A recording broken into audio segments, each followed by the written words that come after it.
Hello, Dr. Greg here with another video. In this one, I'm going to talk about low back pain. Now, we're going to take a deep dive into low back pain over the next week or so, and other kinds of pain in general. But I just wanted to go through some research on low back pain. About a month ago, or 3 or 4 weeks ago, whatever, a patient asked me why he came in with low back pain, and I treated him. He was stuck at home like all of us have been. And he said, doesn't everyone come to a chiropractor who have low back pain? That's a good question, because there's something called standard of care. Standard of care means what is the best type of care for a certain condition. Now, for cancer, you wouldn't get a back adjustment to cure cancer. But you would get a back adjustment or treatment, a chiropractic treatment, to help with low back pain. And there's research that supports this. I'm going to go through several research papers. This one today is just a research on adding chiropractic care to the regular medical treatment. And I'm going to read that to you right now. So we have this paper. It's called The Efficacy or Value of Chiropractic Care for Back Pain, and it's a clinical summary. And remember I told you about these clinical combination researchers where they look at a bunch of research papers. This is one of those types. Now, what's interesting about this is that it starts with that it says, basically, according to the Bone and Joint Initiative, which is just a collection of scientists who deal with a lot of research in regards of joints and muscles and stuff like that. Musculoskeletal disorders, or low back pain is a musculoskeletal disorder, neck pain, headache, all that kind of stuff. Musculoskeletal disorders are the leading cause of physical disability in the world. That's pretty significant. The leading cause of physical disability. That means everything from, arthritis to if you lose a limb or whatever, that's not part of this. It's musculoskeletal problems are not losing a limb and not arthritis. It's actually muscles and joints not working properly, and it's the leading cause of disability in the world. And they state that it is found that over 60% of U.S. adults report experiencing back or neck pain. I'm concentrating on back pain, but neck pain is kind of a part of it as well. 60% of us. Now, there are 340 million people in the United States. 60% that's almost 180 million people have experienced some back pain at some point in their lives, or neck pain. That is unbelievable number. And we're going to go into why that may be the case. That's not the point of this video today. We're going to talk about why there's a lot of back pain and neck pain in the world, and we'll go into that.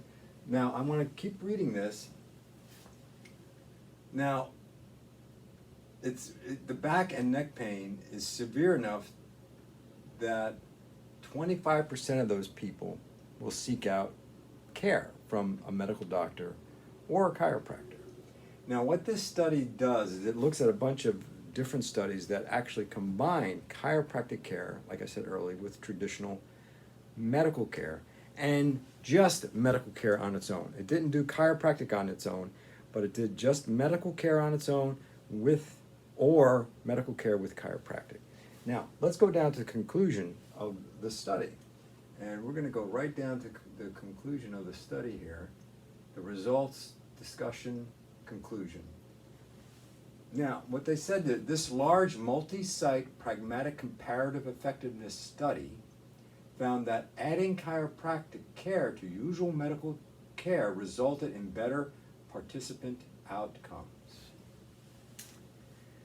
So, adding chiropractic care to traditional medical care helps people immeasurably. So what does that mean? Does that mean that research is showing that chiropractic care for just low back pain or pain in general, it behooves the medical profession to embrace it? it behooves the medical profession to add a chiropractor in their practices or refer to a chiropractor in conjunction with what they're doing. And that research is showing that the standard of care for low back pain, the standard of care, the thing that every medical doctor should do, is add a chiropractor into the treatment mix. That's pretty significant. Now, I'm going to go through another research paper, and it's just its conclusion, and I'm going to read it for you. So here we go. And this is from the American College of Physicians. This is not a chiropractic research paper. This is American College of physicians, doctors, right? And this was done in 2017. This is 2020, so this is only 3 years old. Now, what it says here, given that most patients with acute or subacute low back pain improve over time regardless of treatment, and that's very true, okay, clinicians and patients should select non-pharmacological treatment with superficial heat, moderate quality evidence, massage, acupuncture, or spinal manipulation, low quality evidence. If pharmacological treatment is desired, clinicians and patients should select non-steroidal anti-inflammatory drugs or skeletal muscle relaxants. So basically, the American College of Physicians recommend non-pharmacological intervention, in other words, not steroids and stuff like that, in acute or subacute back pain. Now, that's just acute, that's not chronic. Chronic is a different animal altogether. But subacute or acute is that the back pain occurred, you've never had it before, and it's less than a couple of weeks old. That is acute. If you've had the back pain before and it comes back, it's an acute phase of a chronic condition, which is completely different. So those acute instances, if you've never had back pain before and you get acute, chances are it's going to get better on its own. You want to make sure there's nothing horrible going on, but chances are it's not. You want non-pharmacological intervention. There's no need for it. So acupuncture, chiropractic, which is spinal manipulation, is better for those kind of individuals. So the takeaway from this video is it's best to either, if you do medicine, combine it with chiropractic, you have better outcomes, or if it's something you've never had before and you want to deal with it, and you don't want to wait the 2 or 3 weeks where it's going to go away, see a non-pharmacological intervention, or do a non-pharmacological intervention other than over-the-counter ibuprofen. See an acupuncturist, see a spinal manipulation person. Even seeing a physical therapist would be better than just taking steroids and drugs. Now, if the problem persists after 3 weeks, either you got the wrong kind of treatment, or the individual is incompetent, or you have another kind of problem that needs a little more intervention. So the takeaway again is add chiropractic into all low back pain, at least giving it a try to see if it works. And it should be the standard of care for low back pain. It is irrefutable that chiropractic care, spinal manipulation, works for these types of things. With that being said, this is Dr. Greg, changing the way you look at health.